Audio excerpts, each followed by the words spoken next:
이번 축제를 통해서 사실 저에게도 많은 도움이 됐고요. 또 여기 앉아 계신 분들에게도 또 온라인으로 참석하시는 분들에게도 굉장히 좋은 시간이었던 것 같습니다. 우리가 배우고 또 깨달은 것을 우리의 삶에 적용하는 것이 굉장히 중요하다는 생각이 듭니다. 내가 아무리 좋은 강의를 듣고 내가 좋은 큐티를 100번, 1000번 들어도 내가 큐티하지 않고 내가 그 말씀대로 살아내지 않으면 그것이 아무런 소용이 없더라고요.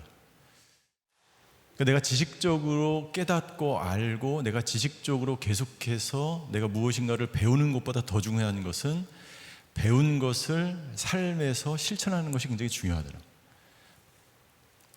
그러니까 하나님이 하시는 것과 내가 하는 것이 있더라고요.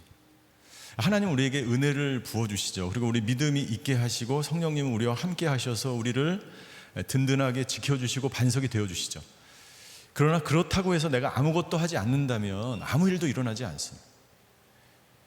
그러나 내가 하나님의 주신 은혜를 받으려고 내가 여기 앉아 계신 것, 또 온라인으로라도 멀리서 외국에서 있는 자리에서 온라인으로라도 들으려고 하고 이것을 내 삶에 적용하려고 할 때에 하나님께서 우리의 삶을 조금씩 변화시켜 나가는 줄 믿습니다. 우리 회복사역이 10년간 하면서 아까 제가 말씀드린 것처럼 벽에 부딪혔다고 말씀을 드렸는데, 벽에 부딪히면서 우리가 한 가지 크게 깨달은 사실이 있어요. 그것은 뭐냐면 두 가지인데, 우리가 회복이 되기 위해서 두 가지가 필요하다. 첫 번째는 내 안에 있는 트라우마가 반드시 해결이 되어야 된다. 내가 상처를 통해서 오랫동안 내 안에 잠재되어 있는 이 트라우마, 외상이 해결되지 않으면 내가 믿음 안에서 성장하고 성숙해 갈수록 회복이 될 수 없어요. 두 번째는 뭐냐면 생명을 나눠주는 관계 가운데 있어야 되는 거예요. 근데 우리가 놓친 게 있는데 뭐냐면은 우리가 너무나 오랫동안 어떤 사람을 치유하려고 하고 회복시키려고 하고 트라우마를 없애주려고 노력을 했어요. 그런데 못한 게 뭐냐면 그 사람 안에 생명의 관계 가운데 그 사람을 위해서 계속해서 나누고 생명을 주고받는 관계 가운데 거하는 훈련을 소홀히 했던 거죠. 그래서 저희가 이제 하게 된 것이 이제 관계에 대한 훈련들이었습니다. 하버드 대학교의 베일런트라고 하는 교수는 한 가지 조사 연구를 하게 됩니다. 하버드 대학교 학생 268명, 그리고 일반 서민 450명 정도, 그리고 굉장히 우수한 여성 90명, 약 800명이 넘는 사람들을 72년간 추적 조사를 합니다. 추적 조사를 해서 무엇을 얻으려고 했냐면 과연 인간에게 있어서 행복의 조건이 무엇인지를 조사한 거예요. 그래서 행복의 조건이라는 책으로 한국에 출간이 됐죠. 자, 우리들이 72년 동안 여러분들이 살면서 뭐 더 오래 살겠죠. 이제는 행복의 조건이 무엇일까요? 조사를 해보니까 돈이나 물질이나 명예나 권력이나 좋은 아파트나 이런 것이 아니었어요. 행복의 조건 첫 번째가 뭐냐면 고통에 어떻게 반응하느냐의 그 반응하는 자세가 첫 번째였어요. 우리가 살면서 수많은 고난이 찾아오죠. 고통이 찾아옵니다. 그런데 내가 얼마나 많은 고난을 견뎌냈는가, 이겨냈는가가 바로 행복의 조건이라는 거예요. 굉장히 많은 고난을 당한 사람은 굉장히 불행할 것이다. 그렇지 않다는 거죠. 그 고난을 어떻게 내가 반응하는가, 그것이 행복의 조건이었는데, 고난에 반응하는 그 자세에 있어서 가장 필수적인 요소가 뭐냐면 바로 인간 관계였다는 거예요. 고난을 당할 때 내가 다른 사람과 얼마나 친밀한 교제 가운데 있는가, 얼마나 깊은 좋은 그러한 사람들과 함께 있는 그 관계 가운데 있는가, 그 관계 가운데 있는 사람들은 그 고난을 잘 극복해내고 고난에 대한 자세도 긍정적이고 잘 극복할 수 있는 반면에, 인간관계가 어려운 사람, 홀로 지내는 사람들, 관계가 어려운 사람들은 역시 이 고난도 이겨나갈 수 없게 된다. 이런 연구 결과를 발표하게 되는 것이죠. 그만큼 이 관계, 인간관계가 행복한 조건의 필수적인 그러한 요소라고 하는 것을 말하고 있는 것이죠. 이렇게 관계가 중요한 것일까요? 그것은 하나님께서 우리를 관계적인 존재로 창조하셨기 때문에 직접 만나서 교제하고 교류하고 관계를 형성하는 것에 하나님이 주신 신비가 있기 때문에, 물론 우리가 할 수 없기 때문에 문자를 하거나 페이스북으로 하거나 이런 것도 해야 합니다. 하지 말라는 것이 아니라 거기에 머물러 있지 않고 더 나아가서 우리가 직접 만나서 교류하는 것이 굉장히 중요하다는 말씀을 드리고 있는 거예요. 왜냐하면 하나님이 우리를 관계적 존재로 만드셨기 때문에. 저와 여러분들 안에 하나님의 형상이 있는데 하나님이 우리를 관계적 존재로 만들었기 때문에 관계가 단절되거나 관계가 끊어지거나 더 이상 만나서 교류할 수 없게 되면 엄청난 힘들고 고통스러운 경험을 내가 하게 된다는 것이죠. 그래서 레리 크랩이라고 하는 상담 심리학자는 이런 이야기를 합니다. 두 사람이 연결될 때 영혼 깊은 곳의 상처를 치유하여 회복시킬 힘을 갖고 있는 무엇인가가 한 사람에게서 다른 사람에게로 쏟아진다. 그것을 받는 사람은 치유되는 기쁨을 경험하고 그것을 주는 사람은 치유에 쓰임받는 데서 오는 훨씬 더 큰 기쁨을 맛보게 된다는 거예요. 과연 그렇다면 그 무엇인가는 무엇일까요? 우리가 만나서 교류할 때 한 사람에게 있는 그 무엇이 다른 사람에게 전달이 돼서 치유의 기쁨을 경험하게 되는데 그 무엇이 무엇일까요? 그 무엇은 바로 생명이에요. 우리가 다른 사람을 만날 때 내 안에 있는 생명이, 하나님이 나에게 주신 그 생명이, 하나님이 나에게 주신 그 영성이, 하나님에게 나에게 주신 그 DNA가 다른 사람에게 전달이 되는 거예요. 그래서 중요한 것은 무엇입니까? 내가 마음의 근육과 근육의 탄력성과 내가 자가 발전이 되어서 이 어렵고 힘든 코로나 시대를 이길 수 있는 용량이 크면 큰 만큼 내 주위에 있는 내 자녀들도 나와 함께 같이 이 용량을 통해서 함께 극복해 나갈 수 있는 힘을 얻게 되는 거예요. 그러니까 나는 저와 여러분들이 이 마음의 근육, 이 용량이 넘치게 되기를 주임으로 축원합니다. 이 관계가 그렇게 중요한 거예요. 자, 그런데 이 관계가 어려운 이유가 무엇입니까? 관계가 어려운 이유가 뭐예요? 살아가면 살아갈수록 내 주위에 이상한 사람이 많은 거예요. 그렇게 생각하시죠? 그래서 여러분들 어떻게 합니까? 관계를 위해서 어떻게 합니까? 관계를 끊어야 되겠다. 저 인간 내가 보기 싫어. 근데 그 사람도 날 보기 싫을 수가 있어요. 두 번째, 현상을 유지하는 거예요. 그냥 안녕하세요. 잘 지냈어요? 그러고 유지하는 거죠. 그냥 같은 순원으로 그냥 같은 공동체 지내는 거죠. 세 번째, 관계를 개선해야 되겠다. 여러분 어떤 세 가지 중에 어떤 것을 선택하시겠어요? 관계 개선해요? 대부분 어떤 것을 선택할까요? 현상 유지를 선택합니다. 자, 관계를 끊어야 될 때가 있어요. 여러분들 현상 유지나 관계 개선 쪽으로 하면 좋은데 관계를 끊어야 될 때가 있어요. 어떤 때입니까? 그 사람이 중독자이거나 인격 장애자거나 나한테 심각한 손해를 미침에도 불구하고 계속해서 네가 그렇구나, 네가 힘들었구나 계속 공감해주고 이렇게 할 필요가 없어요. 거기에 적용하는 게 아니에요. 관계를 끊을 때가 있습니다. 이거 너무나 복음적이지 않은데요? 아니에요. 은혜가 필요하지 않습니까? 당신에게 은혜가 필요합니다. 친밀한 관계의 힘 첫 번째는 뭐냐면 내가 누구인지를 내가 알아야 됩니다. 내가 누구인지를 알아야 돼요. 내 안에 있는 상처가 무엇인지, 나는 어느 만큼 성숙되어 있는지, 내가 싫어하는 것이 무엇인지, 내가 어떤 사람을 두려워하는지, 내가 정말 사랑하는 사람 무엇인지, 내가 궁금하는 것은 무엇인지, 나는 어떤 사람이 나타나면 정말 고통스러운지, 내가 어떤 상황에 처하면 얼마나 힘든지 내가 누구인지를 알아야 합니다. 내가 누구인지를 알아야 그 사람에게 필요한 것이 무엇인지 보이기 시작해요. 내가 누구인지를 모르면 다른 사람을 도울 수가 없습니다. 내가 누구인지를 알아야 합니다. 자, 우리 주위에 보면 이상한 사람이 많은데 나도 이상한 사람이 아닐까라는 생각을 한 번쯤 해보셨죠? 나도 이상한 사람일 수 있습니다. 그렇죠? 좀 병적으로 이상한 사람이 아닐 수 있지만 우리 인간은 완벽한 사람이 아니죠. 무엇인가 조금씩 다 이상한 부분을, 그러니까 이상하다기보다는, 이상하다는 표현보다는 범상치 않은 부분들을 다 가지고 있는 거예요. 자, 그럴 때 내가 누구인지를 알아야 돼요. 자, 우리가 회복사역을 하는 데 있어서 굉장히 중요한 이야기가 있는데, 그것은 뭐냐면 다른 사람과의 관계적인 어려움은 각자가 가지고 있는 정체성과 상처에서 기인된 것이라는 사실. 자, 다시 한번 말씀드립니다.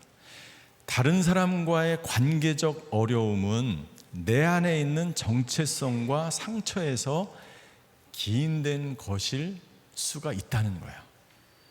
갑자기 내가 관계가 어려워지고 갑자기 이렇게 된 것이 아니라 내 안에 이미 상처와 쓴뿌리가 해결되지 않는 것이 내 안에 나의 정체성을 만들고, 그것이 관계적 어려움이 생길 수 있다라는 것을 우리가 인정해야 돼요. 그렇게 하지 않으면 우리는 다 다른 사람 책임을 돌립니다. 그렇죠?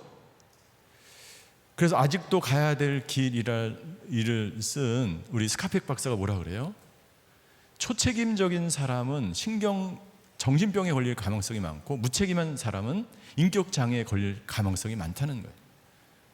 그러니까 우리가 책임의 한계, 내가 져야 될 책임, 나의 문제인지 그 사람의 문제인지 관계의 문제인지 시스템의 문제인지를 우리가 구별을 할 필요가 있다는 것이죠. 이 화면은 이제 조 루프트와 해리 잉맨이라고 하는 사람이 이 조하리, 앞에 글자를 따서 조하리 윈도우라고 하는 창을 만들었어요. 위에 왼쪽에 있는 창은 열린 창이에요. 그 사람도 알고 나도 아는 내가 있죠. 이 오픈 에어리라 그래요. 이계원 목사는 뭐 오늘교회 목사고 지금 회복 사역을 하고 있고 다 알죠. 나도 알죠. 예. 근데 이제 보이지 않는 창이 있어요. 블라인드 에어리가 있어요. 블라인드 에어리어 위에 오른쪽에 있는 창은 어떤 창이냐면, 나는 모르는데 다른 사람은 아는 창이 있다는 거죠. 나는 몰라, 다른 사람은 알아. 저에 대해서 이렇게 얘기해요. 이계원 목사 굉장히 까칠해. 근데 이렇게 계속 사역하다 보니까 전혀 그렇지 않아. 그러니까 이제 저는 잘 모르는 거죠. 자, 이 블라인드 에어리어가 우리가 있다는 거예요. 나는 강의를 굉장히 잘하는 것 같은데 내 강의만 들으면 다 졸아. 나는 굉장히 예쁜 것 같은데 다른 사람은 절대 그렇게 생각하지 않아. 블라인드 에어리어. 자, 이런 분들은 어떻게 이 블라인드 에어리어에서 이 오픈 에어리어, 건강한, 저 사람도 나를 알고 나도 나를 아는 그 사람으로 변화될 수 있을까요? 다른 사람의 충고와 권면을 귀담아 들어야 돼요. 네. 내가 누군지 잘 모르겠다, 이 보이지 않는 창 가운데 살아가는 사람은 나중에 나르시시즘이 됩니다. 이기주의자가 됩니다.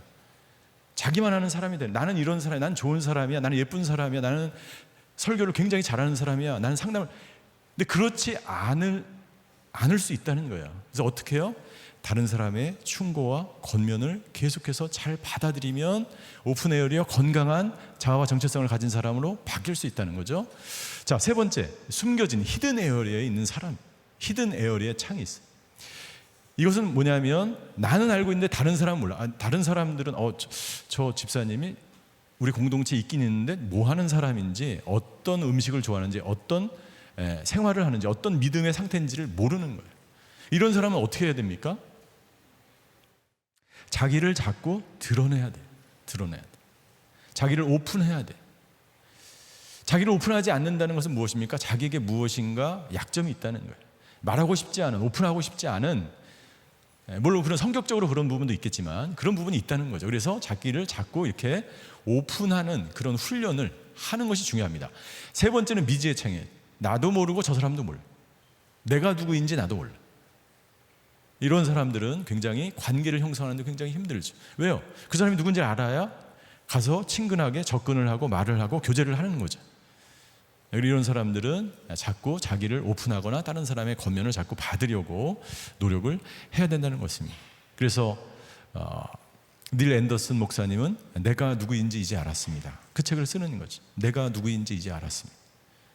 우리가 열심히 주님을 알아나가는 것 필요하지만, 또 한편 주님을 알아나가면서 성숙한 그리스도인이 되기 위해서 내가 누구인지 분명히 알아나가는 것으로부터 이 관계가 형성이 된다라고 하는 것입니다. 두 번째, 이 치밀한 관계의 힘의 두 번째는 뭐냐면 어태치먼트, 이 애착이에요. 애착.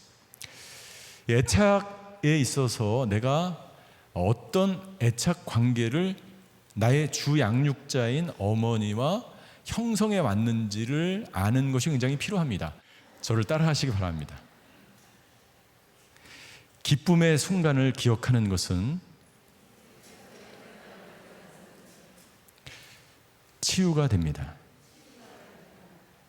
저와 여러분들의 인생에 있어서 아주 기쁘고 즐거운 순간을 자주 기억하세요. 그리고 그 순간들을 기록하세요. 그것이 우리에게 치유를 가져다주고 이 팬데믹을 이길 수 있는 힘을 가져다줍니다. 그 좋은 기억들을 떠올리는 거예요.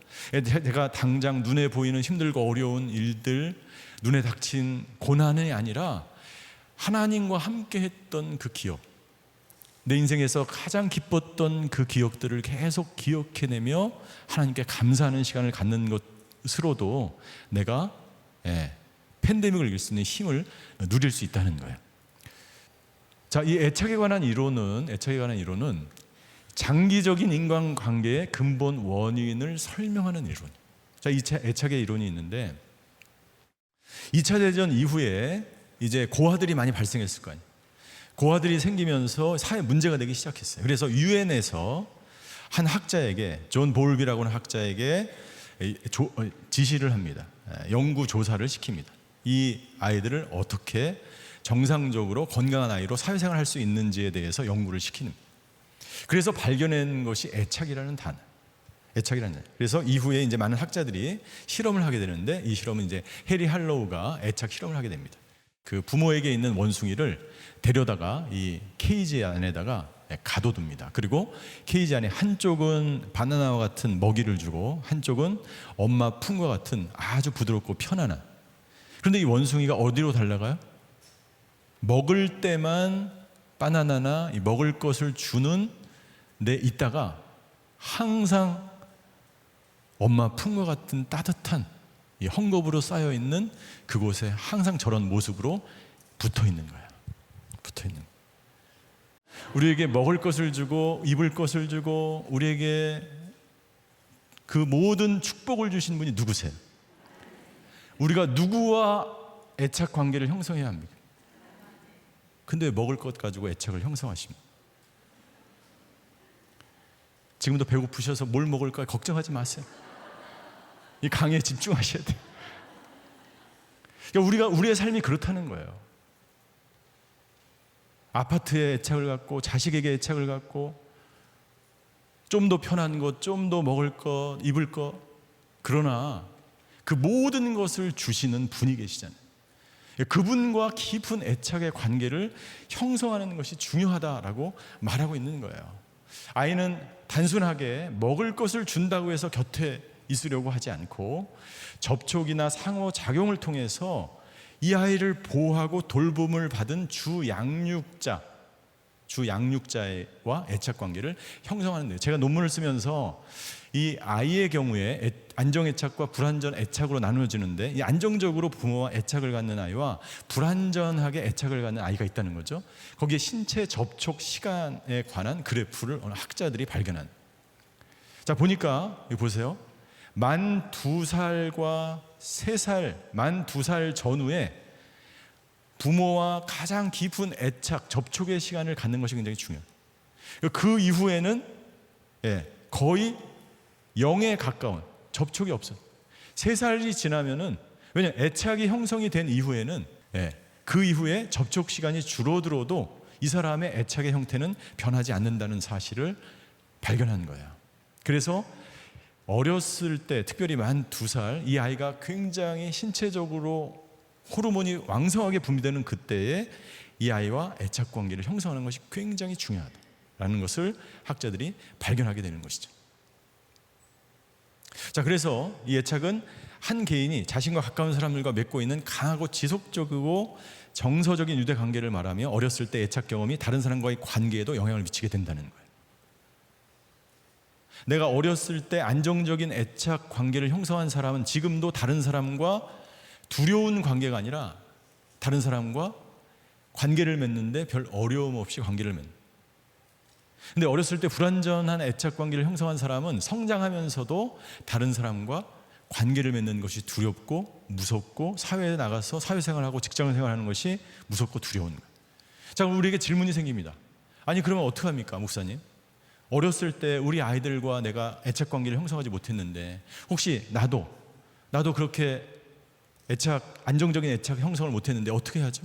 지금도 늦지 않았어요. 지금도 늦지 않았습니다. 자, 여기 앉아 계신 분들 한 분 한 분은 지금 어떤 자기만의 고유한 정체성과 성격이 있죠. 그 고유한 정체성과 성격은 이미 여러분들 부모님들의 DNA가 여러분들 안에 이미 들어와 있는, 성장하면서 여러 가지 경험과 고난과 성숙과 은혜를 받으면서 내 정체성이 지금 형성되어 있는 거예요. 자, 그렇기 때문에 자, 우리가 어렸을 때 아이에게 엄마가 얼마나 많이 이 아이를 사랑의 눈으로, 기쁨의 눈으로 이 아이를 바라봐 주느냐가 이 아이의 정체성을 형성한다는 거예요. 지금도 늦지 않았어요. 오늘 저녁에 여러분들 남편이 집에 들어오면 어떤 눈으로 바라봐야 돼요? 어떤 눈으로? 사랑과 인정과 칭찬과 이 눈으로 바라보면 이 남편의 정체성이 형성이 되는 거예요. 남성들은 인종 중독자들. 오늘 아침 하루 출근할 때 아내가 들려준 한마디, 여보 오늘 건강하게 잘 지내, 이 한마디가 남편을 춤추게 하는 거예요. 남편이 들어오든지 말든지 알아서 뭐 밥 먹든지 말든지, 이렇게 굉장히 이 애착이 굉장히 중요하다는 거죠. 더 중요한 사실이 있습니다. 더 중요한 사실은 이 안정적인 애착을 형성하는 것이 영적인 관계에 있어서도 굉장히 중요하다는 거예요. 영적인 관계.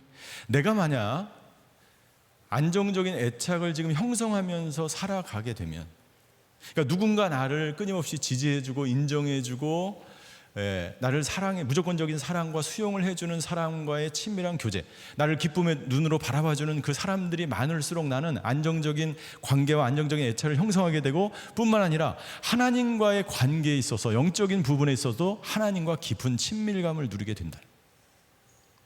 그러나 반대로 내가 어렸을 때도 안정적인 애착을 누리지 못하고 지금 현재 나를 기쁨의 눈으로 봐주는 사람도 없고 나는 혼자이고 두렵고 지금도 불안한 그런 관계 가운데, 두려움 가운데 살아가는 사람들은 하나님과의 관계에 있어서도 불안하고, 또는 하나님을 지나치게 의존하고, 혹은 하나님을 회피하고, 그리고 이런 심리적으로 영적으로 건강하지 못한 삶을 살아가게 된다는 거예요.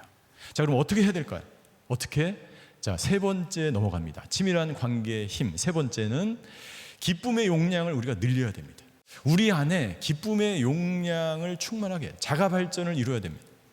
그러니까 코로나가 다가왔을 때 이것을 이길 수 있는 힘은 내가 얼마만큼 준비되어 있느냐가 중요한 거예요. 코로나가 나에게 20kg로 다가올 때 나에게 준비된 용량이 10kg밖에 남아있지 않다면 나는 10kg의 고통을 받는 거예요. 그런데 코로나가 20kg로 다가오는데 나에게 준비된 용량이 40kg가 준비되어 있어. 그러면 그 어려움들을 능히 극복하고 이겨나갈 수 있는 거예요. 이것을 우리가 마음의 근육, 영적 근육이라고 이야기합니다. 우리가 운동할 때 근육이 있어야 운동을 하고 오래 버틸 수가 있는 것과 똑같은 거죠. 자, 기쁨의 용량이 우리에게 필요하다는 거죠. 자, 그런데 만약 예수님께서 이렇게 말씀하셨습니다. 내가 이것을 너희에게 이름은 내 기쁨이 너희 안에 있어 너희 기쁨을 충만하게 하려 함이라. 예수님은 항상 우리 안에 기쁨이 충만하기를 원하셨어요. 예수님이 기쁨이 충만하셔서 그 모든 힘들고 어려운 사역들을 감당하셨던 것처럼 저와 여러분들도, 예수님께서는 저와 여러분들 안에도 기쁨이 충만한 상태에서 사역하고, 기쁨이 충만한 상태에서 자녀들과 가정에서, 또 회사에서, 직장에서 사역하며 일하며 살아가기를 원한다는 거죠. 자, 그런데 만약 기쁨이 빈약하면 어떻게 될까요? 내 안에 기쁨이 없어요. 기쁨이 빈약하기 때문에 내 안에 나도 모르는 상태에서 우울증이, 공황장애가 나타나기 시작하는, 트라우마가 내 안에 생기기 시작하는. 자, 중요한 것은 이러한 현상이 내 몸에서 나타나기 전에 내가 이 마음의 근육, 몸의 근육을, 영혼의 근육을 키우는 훈련을 내가 돼야, 준비가 되어 있어. 그 용량을 내가 만들어 놔야 된다는 거죠. 자, 이 그림은 뭐냐면 다니엘 에이만이라고 하는 우리 캘리포니아에서 사역하는 정신과 의사인데요. 많은 사람들은 이 뇌를 스캔을 합니다. 스캔을 하는데 이 사람은 이제 정상적인 사람의 뇌예요. 그런데 두 번째 그림을 보면 뇌가 어떻게 돼 있어요? 이 뇌가 마치 구멍이 뚫린 것처럼 돼 있어요. 우울증 환자의 뇌입니다. 이 구멍이 뚫린 것이 아니라 점점 바르게 사고할 수 있는 그 신경들이 다 죽어가는 거예요. 비가 온다, 굉장히 힘들고 어렵다, 내가 경제적으로 어려우면 굉장히 우울해진다, 이럴 때 이 사람이 다시 회복할 수 있는 능력이, 용량이 이 사람에게 점점 사라지기 시작하는 거예요. 그러니까 어떻게 됩니까? 그냥 우울한 상태에서 3개월 이상 지내다 보면 나도 모르게 우울증 환자가 되는 거예요. 뇌가 저렇게 바뀌기 시작하는 거예요. 바뀌기 시작하는 거예요. 기쁨의 용량이 없는 거예요. 이것을 이겨나갈 수 있는 힘이 없는 거예요. 자, 기쁨의 용량을 늘리기 위해서 우리에게 필요한 세 가지가 있어요. 이 세 가지는 뭐냐면 무조건적인 사랑과 인정과 칭찬과 안정감 속에서 우리가 살아가는 거예요. 자, 어렸을 때 이 아이에게 필요한 것, 여러분들 자녀들, 그리고 여러분들 결혼하신 분들은 첫째 아들이 있잖아요. 여러분들 남편을 위해서 지금도 늦지 않았어요. 무조건적인 사랑과 인정과 칭찬, 안정감을 줄 때에 사람이 변화되기 시작해요. 여러분, 내가 사람을 변화시킬 수 있습니까? 없어요. 예수님도 변화시키지 못하는데 어떻게 내가 변화시킬 수 있습니까? 그러니까 무조건적인 사랑과 인정과 칭찬과 안정감을 누릴 때 사람은 변화되기 시작하고 안정적인 애착을 누리기 시작하고 기쁨의 용량이 생기면서 자기 자신답게 비로소 행동하기 시작하는 거예요. 그래서 남자에게 이 세 가지 중에서 가장 중요한 게 뭐예요? 인정과 칭찬이. 누가 제일 인정과 칭찬을 못해요? 아내가 제일 못해요. 왜냐하면 네가 지난 여름에 무엇을 했는지 난 알고 있다. 이것 때문에 인정과 칭찬을 못하는. 여성들에게 가장 중요한 게 뭐예요? 무조건적인 사랑. 누가 제일 이걸 못해요? 남편들이 제일 못해요. 사랑의 기술이 없어. 우리 안에 기쁨의 용량을 계속 키워나가는 것, 이것이 우리에게 힘이 되고, 지금도 늦지 않아요. 어린아이뿐만이 아니라 우리가 성인이 되어서도 인정과 칭찬, 무조건적인 사랑, 그런 언어, 우리가 배운 공감의 언어들, 그리고 안정감을 누릴 수 있는, 이 애착이라고 하는 것은 뭐냐면 내가 다른 사람과의 관계에 있어서 내가 안전지대에 있구나라고 하는 것을 내가 경험하는 거야. 내가 집에 가면, 내가 밖에서 왕따를 당하고 내가 수치를 당해도 집에 가면 부모님이 나를 인정해주고 칭찬해주고 사랑해주기 때문에 내가 이 가정이라고 하는 안전지대가 나에게 있구나. 그럼 이 아이는 힘을 얻고 다시 내일 학교에 가서 나를 따돌리는 아이들이 있어도 건강하게 그것을 극복할 수 있는데, 만약 나에게 안전지대가 없으면 그것을 이겨나갈 수 있는 힘이 없는 거예요. 이 기쁨의 용량이 우리에게 있어야 된다는 거죠. 자, 다음에 우리 네 번째는 뭐냐면 자신을 진정시키는 그런 힘이 우리에게 있어요. 자신을 진정시키는 힘이 있어야 돼요. 자, 하나님이 우리를 어떻게 창조하셨냐면, 하나님이 다른 사람과 교제할 때는 기쁨이 충만하게, 이 고에너지라고 그래요. 하이에너지. 그리고 나 혼자 있을 때는 내가 자신을 진정시키고 잠잠히 쉼을 갖는 그러한 이 상태. 그래서 이때는 기쁨이 충만할 때, 기쁨의 용량을 가지고 다른 사람과 교제하고 교류할 때는 도파민이 분비가 됩니다. 그리고 자신을 진정시키고 나 혼자 쉼을 가질 때는 세로토닌이 분비가 돼요. 그러니까 하나님이 우리를 고에너지와 저에너지, 기쁨과 쉼, 이 리듬을 가지고 우리를 살아가게 만드셨어요. 근데 리듬이 깨지면 어떻게 됩니까? 도파민이 계속 끊임없이 분비가 돼요. 도파민이 엄청나게 분비가 돼요. 어떻게 됩니까? 중독자가 되는 거예요. 아드레날린 중독자가 되는 거죠.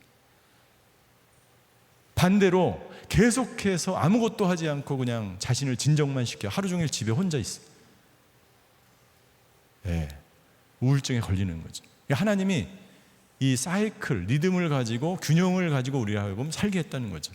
다른 사람과 관계를 통해서 기쁨의 용량을 누리면서 또한 나 혼자 있으면서 나를 진정시키는 힘과 능력이 나에게 있어야 된다는 거예요. 그래서 이 알렌 쇼 박사는 자신의 감정을 차분히 조절하거나 긍정적인 감정을 기쁨으로 이끄는 능력이 없다면 평생 정신적인 문제로 고통을 받을 것이다 라고 이야기합니다. 자신을 진정시키는 능력이 없다면. 그래서 소시오패스나 자신의 감정을 느끼지 못하는 사람들의 뇌는 항상 부어 있어요. 뇌가 부어 있다고 그러죠. 이 사람들은 항상 뚜껑이 열려 있는 거예요. 그래서 감정을 느끼지 못해요. 그래서 내가 폭력을 행해도 이것이 폭력적이라고 생각을 못하는 거예요. 다른 사람을 괴롭혀도 이것이 내가 괴롭히고 있구나라는 것을 인지하지 못하기 때문에 그렇게 막 행동을 할 수 있는 거예요. 수치심도 없어요.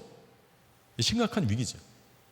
우리를 진정시키는 것이 정말 필요하고 이러한 쉼의 방해물로부터 우리가 자유로울 필요가 있다는 거죠. 자신을 진정시키는 훈련을 우리 관계기술에서 하고 있는데, 예를 들면 이런 것이죠. 간단한 안정을 취하는 시간이 우리에게 필요합니다. 하나님 우리에게 안식월, 안식년, 안식일을 명하셨죠. 그래서 우리가 하루를 살 때도 24시간이면 충분하게 24시간의 10분의 1은 나 혼자 쉼을 쉬는 시간을 가져야 돼. 굉장히 내가 하루 종일 달려왔다. 그럼 어떻게 됩니까? 하루 종일 달려오면 나도 모르게 굉장히 혈압이 오르고 내 몸이 신호를 보냅니다. 그때 여러분들 스탑을 하셔야 돼요. 복식으로 호흡하는 거, 그리고 우리 좀 전에 우리 최의원 박사님이 얘기했죠. 가까운 사람에게 이야기하는 것. 스토리를 가지고 내가 오늘 있었던 이야기를, 힘들었던 이야기, 기뻤던 이야기를 이야기하는 것으로도 나를 안정시킬 수가 있어요. 그리고 터치하는 것, 스킨십하는 것, 그리고 내가 하고 싶은 안정적인 음악을 듣는다는 것, 이런 것들, 행동을 하루에 꼭 한 번씩 내가 할 수 있는 것들을 반드시 해야만 한다는 거죠. 나 잘 모르겠는데요. 이런 분들은 관계기술 훈련으로 오시면 됩니다. 5번째, 감사를 표현하는 것. 이것은 제가 이제 여러 번 제가 강의를 했고 또 이런 말씀을 드렸기 때문에 길게 말씀드리지 않습니다. 우리 하버드 대학교의 탈벤 샤르 박사는 우리가 감사할 때 다이돌핀이라는 엄청난 호르몬이 우리 안에서 분비된다라는 이야기를 하죠. 감사를 나누면 우리 뇌의 관계로가 활성화되기 시작해요.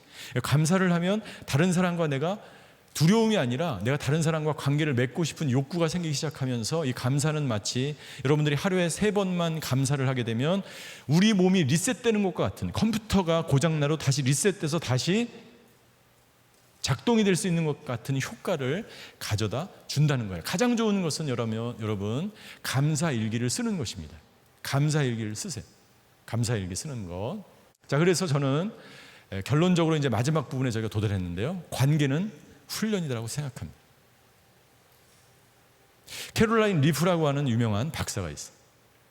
우리 한국에로는 책이 이제 그 뇌 스위치를 켜라라는 책으로 번역이 됐는데, 이 캐롤라인 리프가 주장하는 것은 뭐냐면 우리의 뇌는 끊임없이 개발이 된다는. 그래서 우리의 뇌 신경세포가 우리가 새로운 것을 배우잖아요.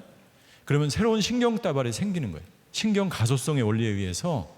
근데 우리가 쓰지 않는다 그러면 어떻게 됩니까? 쓰지 않으면 이 세포들이 스스로 자고 일어나면 다 죽습니다.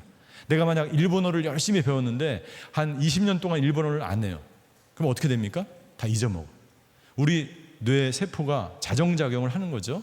자, 내가 계속 나쁜 습관을 가지고 있으면 어떻게 됩니까? 우리 뇌 안에 신경 다발들이 생겨서 내가 날마다 스트레스 받고 어렵고 힘들면 술을 먹으러 간다. 그 뇌에 길이 생기는 거예요. 우리 아이들이 힘들고 어렵고 시험이 있다 그러면 어떻게 됩니까? 오락실을 갑니다. 인터넷을 봅니다. 그러면 인터넷 중독자가 되는 거예요. 이게 뇌에 신경 다발이 생기는 거예요. 그런데 어떻게 합니까? 여러분들, 우리가 스트레스를 받고 갈등이 생기고 힘들면 팬데믹을 이겨야 되는데 이기지 못하는 거예요. 왜요? 우리의 뇌에 이미 지도가 나 있기 때문이에요. 내가 익숙한 길로 가는 것이 훨씬 쉽습니다. 왜 중독에서 벗어나기 어려우냐면 내가 이미 뇌에 그 길이 나 있기 때문에. 자, 그럼 어떻게 해야 되느냐? 새로운 길을 뚫어야 돼요. 그래서 훈련을 해야 되는 거예요. 관계가 더 이상 두렵지 않고 내가 우울이나 두려움이나 불안이나 걱정, 그 모든 것들로부터 내가 회복되기 위해서 내가 이러한 용량을 키워 나갈 때, 그리고 반복적으로 이런 감사하는 훈련, 이야기하는 훈련, 기쁨의 용량을 늘려나가는 이 훈련들이, 자신을 진정시키는 훈련들이 내 뇌에 새로운 길을 뚫어주는 거예요. 새로운 길을 뚫어주면서 이 길은 어떻게 됩니까? 보이지 않게 돼요. 잡초가 무성하게 돼요. 그러면서 어떻게 됩니까? 나중에 이 길이 사라지게 돼요. 굉장히 중요한, 뇌과학자들이 이야기하는 중요한 원리입니다.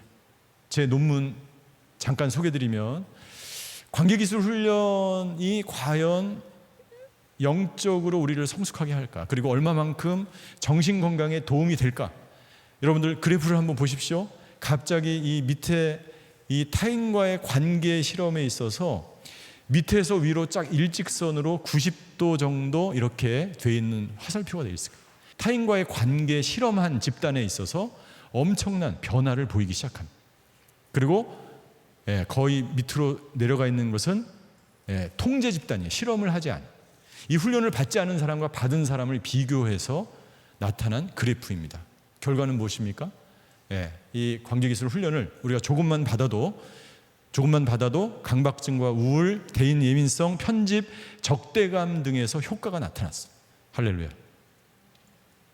자, 이러한 용량을 키워나가는 것, 이런 훈련들이 절대로 필요하지 않다는, 우리 교회에서 하는 여러 가지 훈련들이 있습니다. 그래서 제가 말씀드리는 것은 우리 안에 있는 영적 근육을 키우기 위해서 여러분들 새벽 기도를 드리고 말씀을 보고 설교를 듣고 이런 훈련을 하면서 동시에 우리의 마음의 근육, 용량을 늘리기 위해서 제가 말씀드렸던 그런 것들을 항상 내가 훈련해야 한다는 거죠. 마지막입니다. 우리에게 소속감이 필요해요. 빌롱잉. 소속감이 없는 사람은 혼자서 회복되기 엄청 어렵습니다. 어딘가에 당신은 소속이 돼 있어야 돼요. 누군가의 돌봄과 지지를 받아야 돼요. 당신이 건강한 사람이든 건강하지 않은 사람이든, 나는 건강한데, 나는 이 정도면, 내 믿음은 뭐 이 정도인데, 당신이 코로나 속에서, 당신이 갑자기 걸리는 질병 속에서, 당신의 가족이 갑자기 암에 걸리는 상황 속에서 그것을 이겨나가려면 함께 지지해주고 격려하는 소속된 사람들과 공동체와 연결이 되어 있어야 합니다. 연결되지 않는 사람은 혼자서 이 세상을 살아가기가 엄청 힘들어요. 기러기들이, 여러분 하늘을 보시면 때를 지어서 V자 형태로 날아가지. 함께 4만 킬로가 넘는 먼 여행을 하기 위해서 함께 먼 여행을 다녀요. 여러분들은 누군가 함께 이 인생의 여정, 이 코로나를 이겨나갈 수 있는 먼 여정을 함께 하실 분이 있으십니까? 그런 공동체가 있으십니까? 저희 회복사역의 로고가 바로 이 로고입니다. 누군가 함께 할 수 있는, 그 사람이 힘들고 어려울 때 우산을 받쳐줄 수 있는 사람이 여러분들에게 있습니까? 저는 18년 동안 회복사역을 하면서 제 인생 가운데 잊혀지지 않는 한 분이 계세요. 그분은 온라인으로 이것을 듣고 있을 것 같은데요. 처음 이분이 회복사역에 왔을 때 거식증으로 아무것도 먹지 못하던 여성이었어. 나이는 40, 50대이지만 눈으로 보기에 무엇인가를 먹지 못하면 이가 다 빠집니다. 머리는 하얘지고 머리도 빠지고 정말 너무나 힘든 모습으로 우리 회복사역에 찾아왔어. 이분이 10년 동안 우리 회복사역에서 버티고 견디고 인내하면서 훈련을 받고 제가 기도를 해주고 10년 동안 아무 변화가 없었어. 너무 고통스러운 시간이 지나갔죠. 그런데 10년이 딱 되던 해에 변화되기 시작했어. 음식을 먹기 시작했어. 얼굴이 돌아오기 시작했고 회복이 되어서 저한테 자주 연락이 옵니다. 목사님, 내가 회복축제 때 할 일이 없을까요?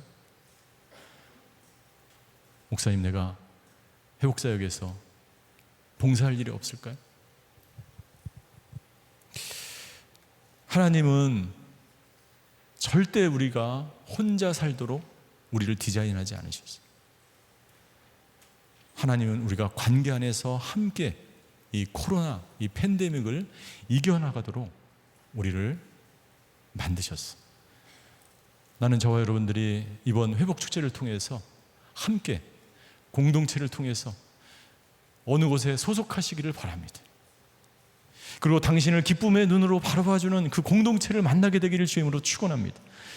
그리고 당신이 누군가를 인정해주고 칭찬해주고 사랑을 무조건적으로 쏟아줄 수 있는 그 사람과 그 대상을 만나게 되기를 주임으로 축원합니다. 왜냐하면 그것이 우리나라와 민족, 우리가, 이 교회가, 저와 여러분들이 살아갈 길이기 때문입니다.